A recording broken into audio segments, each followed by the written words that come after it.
जी बोलिए, जोकीहाट विधानसभा का क्या माहौल है? जोकीहाट विधानसभा इस बार बदलाव का ओर है। पिछले जो इलेक्शन हुआ था उसमें भी बदलाव का ओर था, जिसमें हम लोगों ने असदुद्दीन के पार्टी के कैंडिडेट को जिताए थे और इस बार भी उसी को जिताएंगे। लेकिन पब्लिक का कहना है कि सरकार बदलना चाहिए, है नहीं?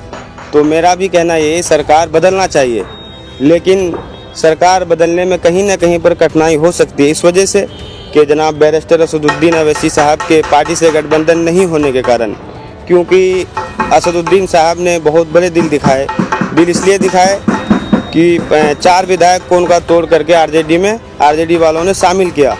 फिर भी उन्होंने बहुत बड़ा दिल दिखाते हुए आरजेडी से बात करने को तैयार हुआ, लेकिन आरजेडी का जो सांसद है उन्होंने बिल्कुल मना कर दिया कि असदुद्दीन अवैसी साहब बिहार में चुनाव नहीं लड़े, क्योंकि इससे पिछला चुनाव में उन्होंने 5 सीट जीतकर बिहार विधानसभा में गया। और इस टाइम जो मौजूदा विधायक अख्तर रहमान साहब, अभी क्योंकि 4 तो चले गए, 1 बचे हैं, तो विधानसभा में दहाड़ते हैं, आपको तो मालूम ही होगा, और उनका स्पेस हम लोग सुनते रहते हैं। और मेरा सोच ये है कि जोकीहाट विधानसभा से एआईएम का कैंडिडेट ही इस बार निकलेगा, चाहे वो कैंडिडेट कोई भी हो। लेकिन माहौल तो अलग यहाँ नज़र आ रहा है ना।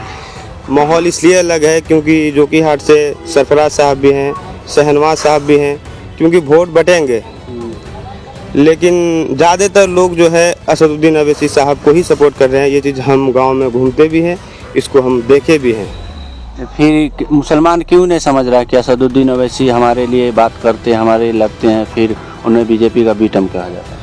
ये चीज़ हर मुसलमान को, क्या हर किसी को समझना चाहिए।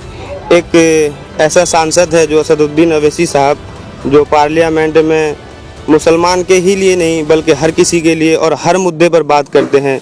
जैसे हमारे लिए कौन बोलता है? असदुद्दीन अवैसी साहब ही बोलते हैं और कोई नहीं बोलता।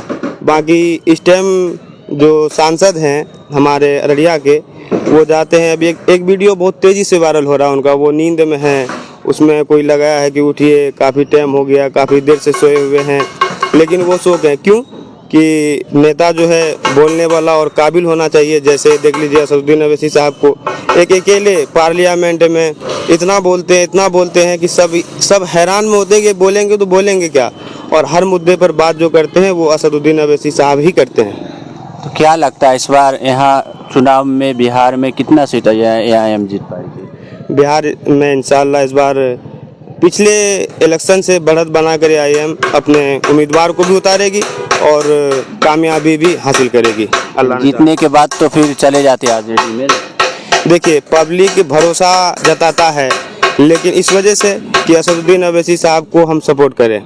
हर किसी का यही सोच है, लेकिन जो जीत के चले जाते हैं तो वो उनकी गलती है। लेकिन इस बार उनको पता चल जाएगा कि हमने कितनी बड़ी गलती की थी, और जो उसको 2025 के विधानसभा इलेक्शन में ये चीज़ चुकाना पड़ सकता है।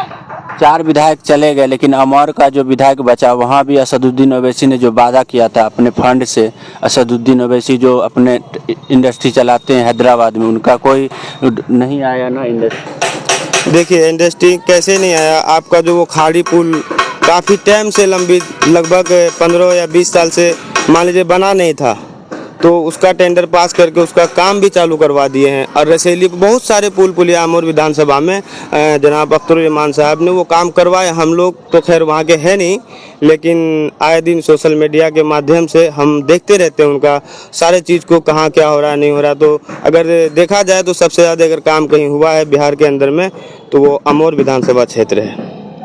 जैसा कि आपने सुना, युवाओं का पसंद है जोकीहाट में कि फिर से किसी अच्छे चेहरे को असदुद्दीन अवैसी पार्टी टिकट दे, जो फिर 2025 चुनाव में जीत हासिल करे। जिस तरह से 2020 में जब ऐन मौके पर सालिम चतुर्वेदी का टिकट काटकर शहनवाज हुसैन को दिया गया, उसका फ़ायदा भी हुआ और शहनवाज जीते भी। लेकिन 2025 में देखना होगा असदुद्दीन अवैसी का क्या फैसला होता है। इसको लेकर यहाँ के लोगों का माहौल जाने आप क्लासिक इंडिया न्यूज़ पे। आप देख रहे थे जोकीहाट, अररिया जिला।